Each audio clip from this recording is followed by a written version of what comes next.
길진 않아요. 우리 함께 각자 가정에서 성경책을 찾아서 합독하도록 하겠습니다. 창세기 12장 1절에서 5절 말씀 보겠습니다. 시작.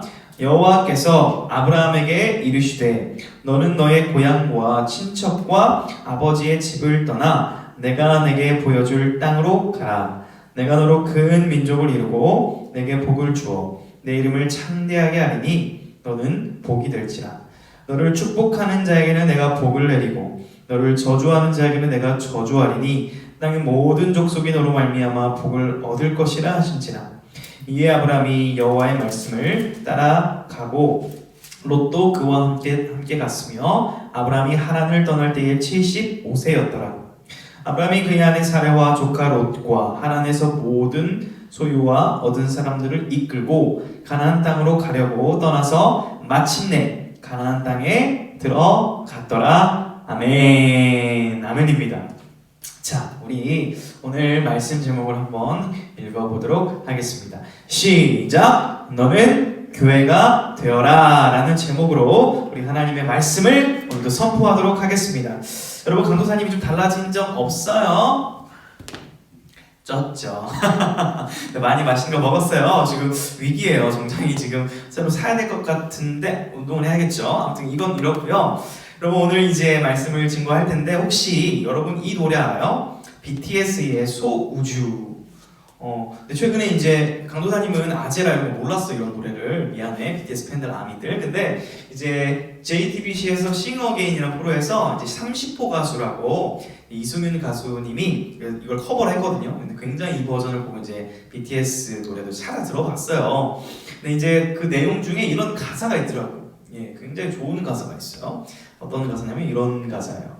가장 깊은 밤에 더 빛나는 별빛, 밤이 깊을수록 더 빛나는 별빛. 네, 노래를 불러드리지 못할 것 같아요. BTS 아미 친구들이 싫어요를 들을 것 같아서 이런 가사가 있어요. 이 가사를 왜 소개했냐면 오늘 우리가 읽었던 본문 여러분 아무 의미 없는 것 같지만 이 본문은요 창세기 1장부터 11장까지의 타락한 인류의 암흑과 같은 역사 가운데 새로운 하나님 구원 역사에 새로운 빛이 비치는 그런 본문이기 때문에 그렇습니다. 그 새로운 구원의 빛이 비치는 역사의 한복판의 주인공이 누구예요? 오늘 아브라함이 등장합니다. 아브라함 스토리죠. 자, 어느덧 우리가 창세기 12장까지 왔어요. 굉장히 2월달 지금 중순이니까 여러분 잘 따라왔으리라 생각을 합니다. 자, 그런데 여러분 성경을 읽을 때 그냥 한 구절 한 구절 깊이 보는 것도 중요하지만 기본적으로 성경의 전체적인 숲을 본 다음에 그 세부적인 나무를 들여다보는 이 두 가지를 병행해야 가장 좋습니다. 이게 무슨 말이냐? 좀 별 얘기 아까 했지만 그럼 북극성 딱 하늘 보면 바로 찾을 수 있어요? 그런 친구도 있겠지. 저는 못 찾겠더라고요. 그래서 방법 꿀팁을 주면 북극성을 바로 못 찾으면 이 별자리들을 막 찾아보는 거예요. 근처에 하늘의 전체에. 저기 북두칠성도 한번 찾아보고 W자의 카시오페아 자리도 찾아봐가지고 이 북두칠성 카시오페아를 찾은 다음에 그 옆으로 쭉쭉쭉 사이를 보면 유난히 좀 밝게 빛나는 별이 있다면 그게 아마 북극성일 겁니다. 뭔 말이냐면 이 하늘 전체를 보고 그 가운데 별 하나하나를 봐야 그 별의 역할과 의미를 우리가 알 수 있는 것처럼 우리가 창세기 전체를 알고 오늘 12장을 봐야만 오늘 12장의 정확한 의미를 우리가 알 수 있다는 말입니다. 그런 의미로 강도사님과 함께하는 창세기 숲 공부 살짝 미니 시리즈로 들어가 보도록 하겠습니다. 자, 창세기는 몇 장까지 있어요? 50장까지 답이 다 써있어. 자, 이거 너무 쉬워. 여기부터 이제 머리가 아파져. 자, 보면 창세기를 두 부분으로 나눌 수 있어요. 따다 1장부터 11장까지 우리가 저번 주까지 배웠죠. 이거를 이제 원역사, 고대 역사라고 할 수 있어요. 이 창세기 1장부터 11장까지 사이가 굉장히 깁니다. 분량은 짧은데. 자, 그런데 이제 50장에서 12장부터 오늘부터 이제 50장까지를 또 나눌 수 있어요. 이렇게 두 부분으로. 이 부분을 뭐라고 하냐면 족장들의 역사, 이스라엘의 시장 역사라고 할 수 있겠습니다. 자, 여기까지는 또 잘 따라온 것 같아요. 다음. 자, 그런데 이 1번을 또 4사건으로 크게 나눌 수가 있네요. 창조 사건이 있었죠. 타락 사건이 있었죠. 그래서 홍수를 하나님 보내시고 바벨탑 사건까지가 우리가 저번 주 배운 네 가지의 사건이었어요. 크게. 자, 그런데 오늘부터 배울 12장부터도 네 가지의 주요 인물이 나와요. 네 개 뭔가 병행을 이루네요. 자, 볼까요? 아브라함 나오죠. 자, 그 다음 누가 나오냐면 이삭 할아버지 나오고 야곱 할아버지 얘기 나오고 요셉 할아버지 얘기 나옵니다. 자, 그러면 정리가 돼요. 50장 중에 두 부분으로 나눈 부분 중에 우리는 12장에서 이제 아브라함 할아버지 부분을 보고 있다. 요거 들어오셔야 됩니다. 자, 그런데 결론적으로 11장까지 결론이 뭐냐면 하나님의 은혜가 없으면 인류는 실패했다. 이게 결론이에요. 11장까지요. 잘 살펴봤습니다. 자, 그러면 12장은 무슨 얘기를 다시 시작하냐면 이 인간들을 하나님이 포기하지 않고 놀라운 구원 계획을 가지고 이 하나님의 나라가 지속될 수 있도록 이것을 이뤄가시는 하나님의 열심이 새롭게 등장하는 부분이 바로 12장이다라는 것을 여러분이 알아야 됩니다. 자, 그 이제 주제의 중요한 출발점이 바로 아브라함 이야기죠. 아브라함 이야기. 아브라함이 이제 아빠와 엄마도 있었겠죠. 그렇게 태어났겠죠. 형제와 조카와 이제 아내도 있었습니다. 같이 이렇게 갈대아 우르라는 곳에 살다가 이제 하란이라는 지역으로 옮겨서 살게 됩니다. 이제 그러다가 아버지가 연로하시게 되자 돌아가셨어요. 아버지가 돌아가시고 나서 평범한 일상을 살던 어느 날 갑자기 여호와라는 신이 나타납니다. 계시를 주는 거예요. 이런 말을 하는 거예요. 너는 떠나라. 그리고 내가 보여줄 땅으로 가라. Leave and go. 이렇게 말씀하시는 거죠. 아브라함 입장에서 당황스러웠을 것 같아요. 평범한 내 삶이었는데 갑자기 신의 계시가 임한다? 여러분 좀 당황스럽죠? 당황스러웠던 이유가 두 가지 정도가 더 있을 것 같아요. 첫 번째로 75살이었어요. 연로했습니다. 물론 아브라함은 우리보다 더 오래 살았지만 이 75세라고 한다면 뭔 말이냐면 이제는 안정기라고 하죠. 여러분 이제 아파트에서 어디 이사하면 안 되고 이렇게 좋은 집에서 안정을 취해야 될 나이예요. 그런데 이 나이 때 모든 것을 다 버리고 가라. 이러니까 일단 당황스럽고요. 두 번째로 가라고 하면서 보통은 뭔가 확실한 어떤 증거나 또 보여주는 물증이 있어야 어떤 도박을 걸잖아요. 모험을 하잖아요. 근데 하나님이 떠나라고 하면서 주셨던 약속이 있는데 무슨 약속을 주냐면 보세요. 야, 너 네 지금 사는 땅 떠나면 엄청 좋은 땅 줄게. 이거고요. 야, 너 지금 아들 없지? 근데 너 나중에 네 자녀들 엄청 많을 거야. 이거 하고요. 자, 세 번째, 너 지금 75세에 떠나다니까 빌떨터리 같지? 아니야. 너 복 주고 너는 그냥 복의 통로여갖고 너를 통해서 모든 민족이 복받을 거야. 이 약속을 주는 거예요. 그 아브라함 입장에서는 감사하긴 한데 뭔가 좀 뜬구름 잡는 얘기 같고 좀 불안하고 어안이 벙벙했을 것 같아요. 어찌 되었든 이 아브라함은 75세의 나이에 우르라는 고향에서 하란으로 와서 살다가 하나님의 계시를 받고 480km나 되는 가나안 여정길을 떠나는 스토리가 오늘 본문입니다. 이렇게 설교가 끝나면 너무 좋겠지만 이 스토리 안에 담겨있는 우리를 향하신 하나님의 메시지를 우리가 집중해서 들어보도록 하겠습니다. 첫 번째로는 하나님이 부르셔서 교회가 되었다라는 겁니다. 자, 여러분 이 아브라함 얘기가 12장에 나오는데요 24장까지 나와요. 12장의 분량이 굉장히 많다라는 내용이에요. 창세기 1장부터 11장까지의 수많은 사건보다 이 아브라함 관련된 사건이 더 분량이 많다라는 거예요. 자, 여러분 분량이 많다라는 거는 무슨 의미가 있겠어요? 당연히 중요하다라는 거죠. 자, 그럼 중요한 아브라함 스토리의 메시지의 결론을 뭐라고 내릴까요? 보통 이렇게 내려요. 우와, 아브라함 할아버지 믿음 짱! 역시 믿음의 조상. 우리도 아브라함 할아버지처럼 믿음의 조상이 되자! 뭐 이렇게 이런 결론을 쉽게 내리곤 합니다. 틀린 건 아닙니다. 그런데 과연 성경이 12장의 할애를 하면서 이러한 결론을 내리려고 할까요? 순서가 뭔가 바뀌었어요. 이것을 알아야 됩니다. 12장 1절 말씀을 한번 다시 읽어볼게요. 가정에서 여러분의 목소리로 한번 읽어볼게요. 시작! 여호와께서 아브라함에게 이르시되 너는 너의 고향 친척과 아버지 집을 떠나 제가 네게 보여줄 땅으로 가라. 자, 이제 어마어마한 믿음의 여정 스토리가 시작되는 착! 12장 처음 본문의 첫 단어가 뭡니까? 여호와께서입니다. 지금 하나님께서, 여호와께서 같은 말이죠. 하나님이 아브라함을 먼저 부르시고 선택하시고 말씀하시고 그 믿음의 여정을 갈 수 있도록 보호하신 하나님이 지금 이 성경의 주도권을 가지고 계신 거예요. 여러분 일단 1차적으로 아브라함 스토리 하면 뭘 떠올려야 되면 믿음의 조상을 떠올리기 전에 하나님이 이끄셨다. 이 하나님이가 먼저 떠올랐으면 좋겠습니다. 자, 그러면 이것에 근거해서 한번 이게 맞는지 아닌지 한번 강도님 읽어볼 테니까 속으로 OX 한번 답을 해봐요. 두 개의 예제를 갖고 왔어. 자, 첫 번째 왼쪽. 하나님이 아브라함을 먼저 선택하셔서 복으로 삼으셨다. 그러므로 아브라함이 자연스레 하나님의 말씀에 순종하는 것이다. 속으로 대답해봐요. 자, 왜 오른쪽 거. 아브라함이 하나님만을 의지하고 선택하고 순종했기 때문에 하나님께서는 아브라함에게 복을 주시고 그를 이끄셨다. 둘 다 맞는 거 아니에요? Yes or yes예요? 자, 뒤에 거는 X입니다. 이게 뭔 말이냐면 많은 사람들이 이렇게 생각해요. 아브라함이 뭔가 우리와 다르고 잘나서 아브라함이 뭔가 열심히 하나님께 순종을 했기 때문에 하나님이 복 주신 거 아니에요? 아닙니다. 먼저 하나님이 그냥 무작정 선택하시고 복을 주셔서 아브라함이 와우, 나 같은 사람에게 복을 주시다니 감사합니다 하고 순종을 한 것이 성경의 원리라는 거예요. 여러분 이것을 분명하게 익히셔야 됩니다. 자, 그러면 이렇게 생각할 수 있어요. 와, 아브라함 아버지 대박이다. 아무것도 안 하고 가만히 있는데 복을 받아. 완전 부러워. 나는 뭐 쥐똥살똥 공부하고 해도 뭐 복도 못 받는 것 같으면 너무 아브라함 할아버지를 편애하는 거 아니야? 아닙니다. 여러분 이 말씀은요 우리에게 하시는 말씀이에요. 자, 하나님이 이 아브라함 대신 여러분의 이름을 넣어서 한번 읽어볼게요. 저희 이름 넣어볼게요. 시작. 하나님이 평강이를 먼저 선택하셔서 복으로 삼으셨다. 자, 왜 그런지 그 이유를 한번 살펴보도록 하겠습니다. 하나님께서 아브라함을 부르시고 이러한 약속을 주세요. 12장 3절 말씀이에요. 제가 읽어볼게요.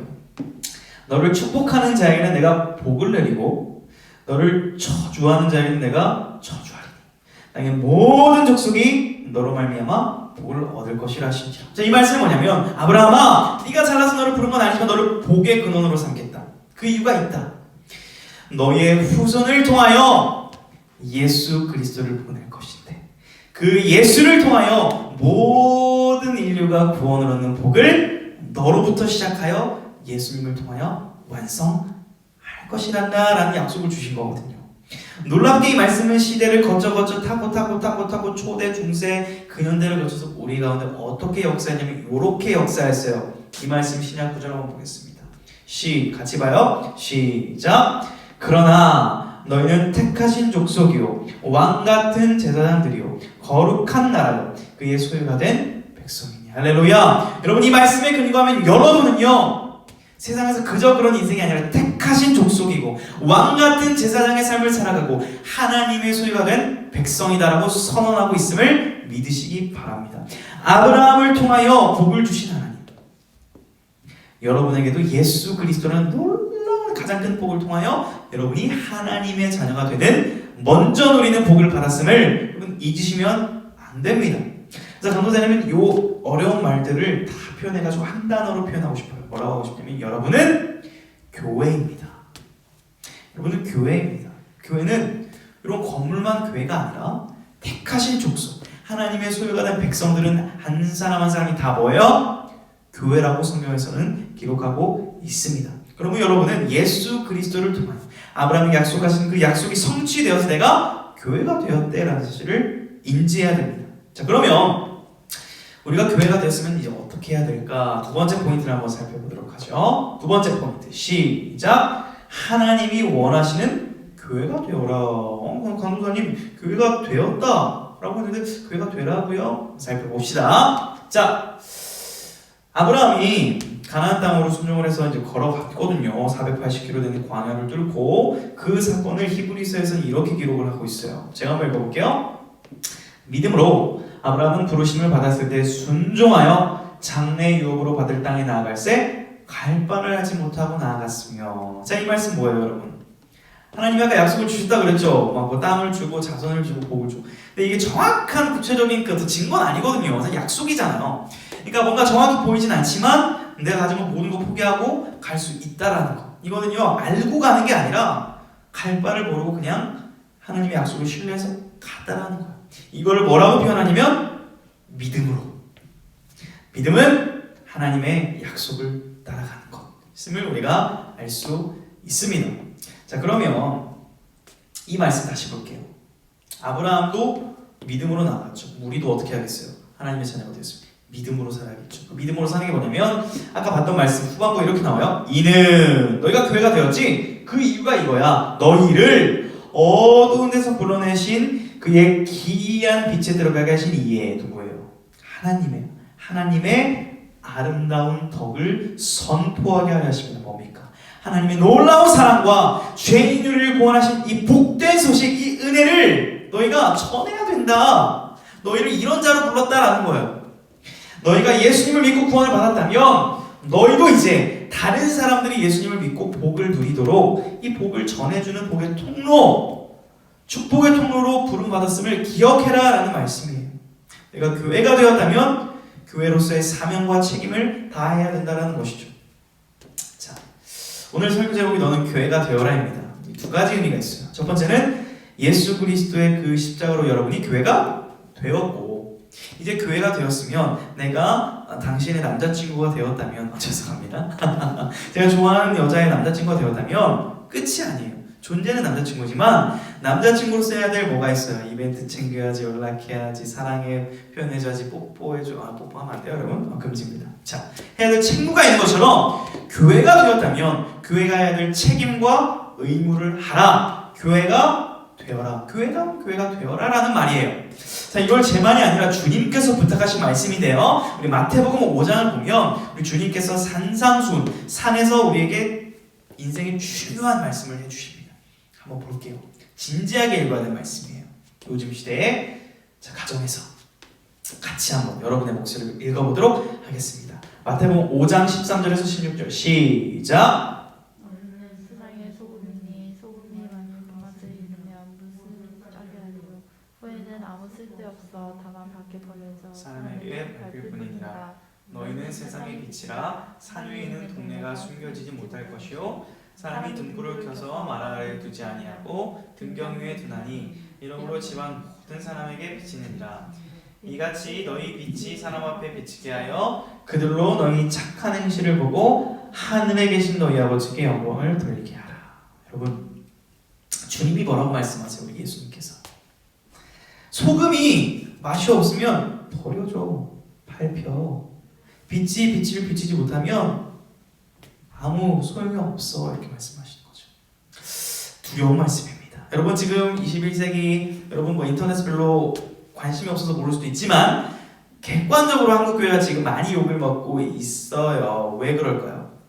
주님의 말씀을 지키지 못했기 때문이죠. 뭐예요? 주님의 말씀대로 소금과 빛의 역할을 감당하면 세상을 낫게 해주고 세상에 빛을 비춰주는 것인데 세상보다 못하니까 욕을 먹고 있다는 것이 주님의 진단이죠. 그렇기 때문에 주님은 말씀하시는 거예요. 너희가 교회가 되어서 교회다운 교회로 살아가서 세상의 빛과 소금이 되어주렴, 이렇게 부탁하시는 거죠. 자, 진지하고 좀 힘든 얘기해서 미안해요. 그렇다면 소망이 없을까? 이렇게만 살아가야 하는가? 답이 있습니다. 아닙니다. 자, 읽어볼게요. 같이 시작. 노아의 홍수로 모든 세상이 심판받고 바벨탑을 쌓아 모든 것이 무너진 것 같아 보여도 하나님 나라의 역사를 지속하시는 하나님의 열심이 있기 때문에 우리에게 결코 완전한 실패란 없다. 이게 우리의 소망이고 결론입니다. 자, 그렇다면 우리에게 소망이 있는 결론을 내렸다면 우리는 이제 어떻게 해야 될까? 이제 결론적으로 짧게 두 가지 정도 핵심을 보겠습니다. 자, 여러분, 우리가 배운 거예요. 복습이에요. 여러분이 나를 하나님께서 복의 근원으로 교회로 부르셨다는 사실을 기억하는 게 먼저 우리가 해야 될 일입니다. 내가 교회가 되었구나. 여러분, 이걸 알려면 어떻게 해야 돼요? 말씀을 봐야죠. 이 예배에 적극적으로 참여해야죠. 비록 온라인 예배지만 온 마음과 정성을 다해서 말씀을 배우고 은혜를 배우고 하나님을 알아가기 힘쓴다면 내 인생이 그냥 그런 인생이 아니라 내가 하나님의 은혜와 사랑으로 새롭게 된 하나님의 자녀구나라는 사실을 기억하고 감격할 수 있다는 겁니다. 이게 시작이에요. 자, 두 번째, 그렇다면 그 은혜와 사랑을 이제 기억한다면 그것을 실천하도록 노력해야 된다는 거예요. 그래서 존재로서의 교회가 아니라 교회가 이제 되었다면 해야 될 사명, 책임감을 다하는 거예요. 특별히 구체적인 예로 여러분들에게 친구들 있죠. 안 믿는 친구들한테 To be kind, 친절하게 대하세요. 배그하다가 죽어도 욕하지 마. 친절하게 대하세요. 여러분의 그 친절과 호의와 사랑을 통해서 그 친구들은 여러분의 착한 행실을 통해서 하나님의 사랑을 느낄 수 있게 될 것입니다. 강도사님도 이번 설 명절 이제 생일이 지났거든요. 생일이 지나고 설 명절 때 이제 30 생일이 되었는데 굉장히 그래도 많은 분들이 연락을 해줘서 감사했어요. 전 이제 아싸인 줄 알았더니 여전히 아싸더라고요. 근데 중학교 친구들이 갑자기 전화가 왔어요. 이번 명절에 좀 보자. 근데 이제 교회를 안 다니는 친구들이에요. 그래서 이제 사회적 거리두기 조심해야 되니까 한 명씩 따로 만났습니다. 이렇게 한 두 그룹 정도를 만났는데 그 친구들이 이제 기독교에 대한 여러 가지 오해나 안 좋은 감정들이 있었어요. 그래서 저는 가서 그냥 맛있는 거 사주고 얘기 들어주고 또 직장생활 힘들다고 하길래 토닥토닥 쭈쭈쭈 위로를 해줬습니다. 그리고 저한테 갑자기 이제 월급을 물어보는 거예요. 그래서 말해줬죠. 얼마다? 그랬더니 충격을 받아요. 그렇게 조금 받냐? 그렇게 조금 받는다. 그렇게 조금 받는 사람한테 소고기를 쳐먹고 싶니? 이 사랑스러운 친구야? 이렇게 얘기도 해주고 축복을 해주고. 근데 이런 말을 해줬어요. 나는 근데 행복해. 나는 내가 좋아하고 사랑하는 하나님을 위해서 살아갈 수 있으면 행복해. 이렇게 말을 했거든요. 근데 그 친구가 굉장히 표정이 좀 감동 먹은 표정이었습니다. 여러분, 저도 제가 해야 될 일을 최선을 다할 거예요. 여러분도 할 수 있어요. 여러분이 저만 할 수 있는 게 아닙니다. 하나님의 사랑을 아는 자라면, 교회라면 하나님의 사랑을 친구들에게 친절하게 베풀 때, 그들을 환대해 줄 때 여러분을 통하여서 답답하고 힘든 이 시기인 것 같지만 아브라함이 갈바를 알지 못하고 나아갔을 때 하나님의 놀라운 구원의 역사를 경험했던 것처럼 여러분이 이 코로나19라는 이 긴 터널 속에서 하나님의 사랑을 실천하고 나눌 때 아까 BTS 노래의 가사처럼 가요에도 그렇게 아름다운 가사가 있는데 어둠 속에서 가장 빛나는 별빛. 여러분 이거 우리 크리스천들이 삶으로 가져와야 하지 않겠습니까? 여러분의 삶을 통하여 코로나19 시대에 가장 빛나는 별빛으로 그리스도를 드러내고 하나님께 영광을 높여드리는 멋진 거룩한 교회로 살아가는 여러분 되기를 축복합니다.